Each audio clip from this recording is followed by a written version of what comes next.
Welcome back. Now let's go to the internet, where we all are at several hours, many hours, every single day. In fact, 20 hours out of 24. According to statistics from the Ericsson Mobility Report, total mobile subscription penetration in sub-Saharan Africa is about 80%, but will grow to 100% and about 1 billion mobile subscriptions by 2021. Nigeria is one of the largest mobile markets in Africa and is leading the trend based on these results. Now, almost any information you want, you can find on the internet. But how safe are you when you are surfing and searching for information?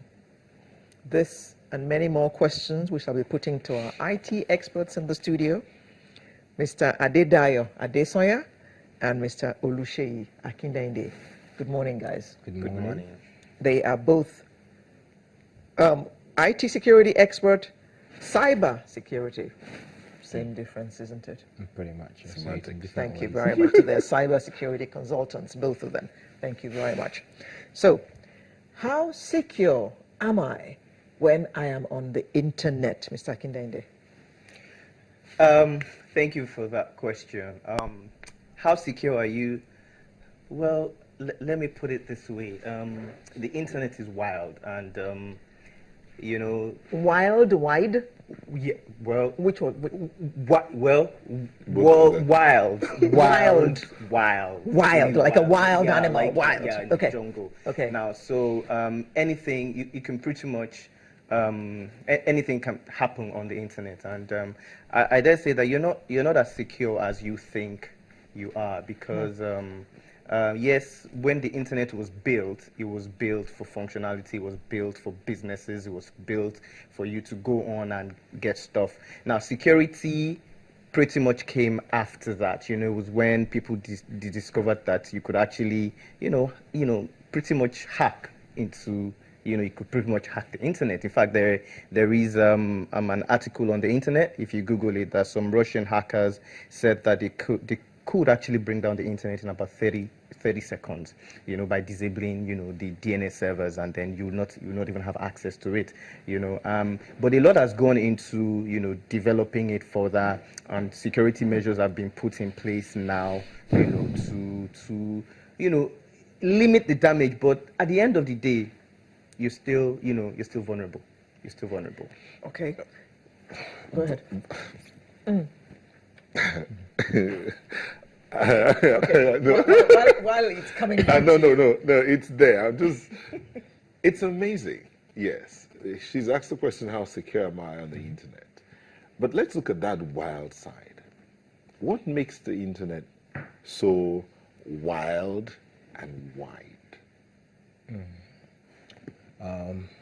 If I would answer that question, I'd say, first of all, I totally agree with everything he said, and it's wild, and I think that wild should have some exclamation marks behind it, because nowadays everything starts. You're fueling our fears even further.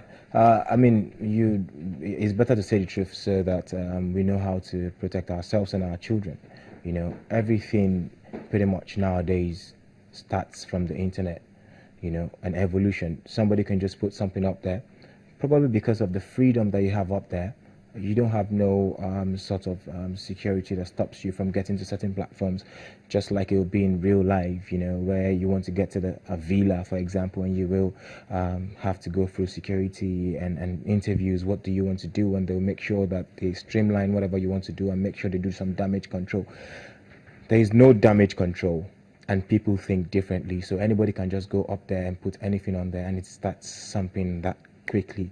Most of the suicidal cases that we have nowadays start from somebody reading something up on the internet, somebody being bullied on the internet, and all of that. So the internet is really, really wild. He talked about the efforts being made to secure the internet space.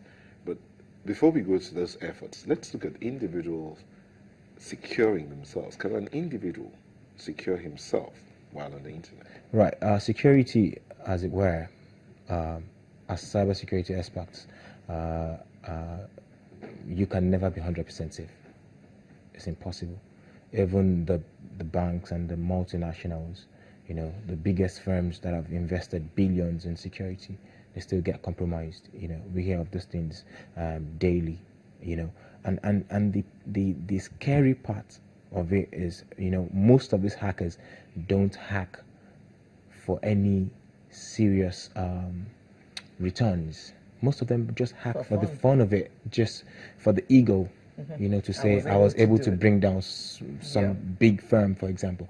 So on a personal basis, the best thing you can do is at least buy or use devices that will have some sort of security by default, such that at least you're protected to a particular, that it takes quite some expertise to be able to exploit your vulnerability, Okay. Yeah, so pretty much there are devices like that that have, like the Mac platforms, the Linux platforms, they're not as vulnerable as the Microsoft platforms. Okay, now since the internet is so wild and you can find almost anything in it, let's talk about policing the internet, the information that gets on it. How much of that do we have in this country? We know that there have been departments set up in many, overseas countries now have departments in their police forces and things like that, that actually look out for cyber crimes. Is there any such thing in Nigeria? Thank you for that question again. Right now, we don't have such things here. Now, it's going to be a bit difficult to have that kind of thing, especially in this part of the world. Why? Because the internet is pretty much, unregulated. The last interview you had, you're talking about regulation and all that. Nobody controls it. Even the US, don't control. It's unregulated. So if you think you can find anything that you want to buy a gun today, you go onto the internet, you get it. You want to buy anything you want. So it's not something that you can sit down and start to say, well, let's police. What you can do as, what a nation can do, for instance, in Nigeria can do, is to have something like a cyber security operations center or a computer emergency response center, whereby you have a plan or you have a strategic, policy to say that, look, within, if you're going to have to browse the internet in Nigeria here, just like they have in China, they have the Great China Firewall.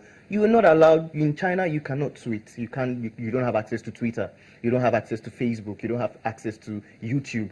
They have their own versions of that. So they have some they call it a firewall. A firewall is a device that prevents you from actually going to those sites. So you can actually have that, and that would need a cooperation of all the ISPs. In Nigeria. So you have at every service provider, you have, so you have these policies in place, and then, you block those, you restrict access to those, those known. Of course, there are ways to bypass it, there are ways to, go around all those things, but those you find in pockets of cases. But to police the internet is really, really going to be difficult. In addition to that, what the general industry is trying to do is they're trying to look at it from, industry-specific needs. For instance, the banking sector, for instance, have their own, they have something that they have. If you go to the telecoms, so we see we don't have a national policy on,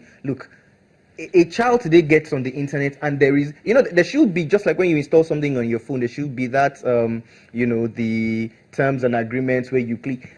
As soon as you get to China or one of these other countries, once you click on the internet, your browser opens, it tells you, look, these are the sites that you can look, and you are being monitored. You are being checked. We don't have the resources in Nigeria. We need a lot of, capacity building. Before you get into that, when that conversation began, I think it was at the beginning of this year or last year, we talked about regulating the internet and all of that. You saw the reaction that came from Nigerians. How do you think that would be? I mean, even in countries like the US where they have freedom, they go onto the internet and all of that, there's still some kind of regulation. So when you say an operation center in Nigeria, how would that work compared with what's in China, where there's plenty of restriction, and what's in the US, where there's seemingly no restriction?